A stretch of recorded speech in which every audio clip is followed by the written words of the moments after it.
ఓం శాంతి. అయితే మొట్టమొదటిగా ఏంటంటే మనం మనస్సాక్షి అంటాం. మనస్సాక్షి కోసం తెలుసుకుని మనసు ఏం కోరుకుంటుందంటే శాంతి కావాలి, సుఖం కావాలి, ఆనందం కావాలి, ప్రేమ కావాలి, ఇలా చాలా కోరుకుంటుంది. ఎవరిని కోరుకుంటుంది? మనలో ఉన్న ఆత్మని, ఒక సూక్ష్మ చైతన్య శక్తి అని ఆత్మను కోరుకుంటుంది. ఆత్మ ఏంటంటే మనసుకు శాంతిని, సుఖాన్ని, ఆనందాన్ని ఇవ్వాలన్నమాట.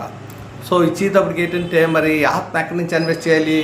మరి ఆత్మలో నేటి బుద్ధిలో జ్ఞానం ఉండాలి. ఈ జ్ఞానాన్ని మనం తీసుకొని అప్పుడు ఆ మనసుకు అందిస్తే ఆ మనసు సెట్ చేస్తుంటే సంస్కారం సెట్ చేస్తుంది.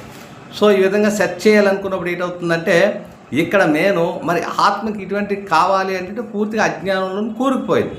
ఈ అజ్ఞానంలో కూరుకుపోయి మేలుకోవాలి, తెలుసుకోవాలంటే దీనికి పరిశీలన శక్తి కావాలి.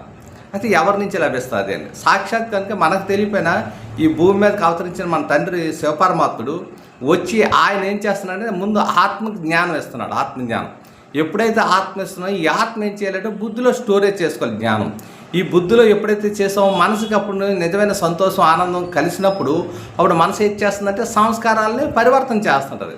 సో మనస్సాక్షి అంటారు. మీరు మనం ఎవరైతే చెప్తే అది అందరూ వినేసి ఇది రైటు ఇది రాంగ్ ఇందులో కన్ఫ్యూజ్ అయిపోలేదు.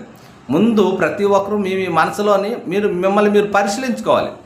నేను రైటా రాంగా, జ్ఞానం ఏది కరెక్ట్, ఓహో ఆత్మ శరీరం గాలి బూడిదైపోతుంది, నేనైతే ఉంటాను, మళ్ళీ జన్మ తీసుకుంటున్నాను, ఈ జన్మ చక్రాలు తిరుగుతున్నాను, అయితే నేను ఎవరితో సంబంధం పెట్టుకుంటే నాకు ఇవన్నీ లభిస్తాయి, నాకు ఎవరి ద్వారా అయితే ఉంటుంది. ఒక గొడవ అయిందనుకో పోలీసు దగ్గరికి వెళ్ళాలి, ముందు కోర్టు లాయర్ దగ్గరికి వెళ్ళాలి, అంటే ఒక సిస్టమ్ ఉందన్నమాట.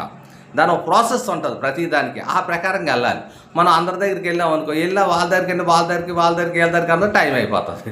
టైం అయిపోయిన తర్వాత వచ్చాను నువ్వు అంట, మొట్టమొదటి నా దగ్గర రావచ్చు కదా, నాకు ఎవరు చెప్పలేదు అంటాం. అందుకే మొట్టమొదటి తండ్రి పరమాత్మ ఏంటంటే మొట్టమొదటి నేను ఆత్మనే నా తండ్రి పరమాత్మను పరిచయం ఇస్తున్నాడు.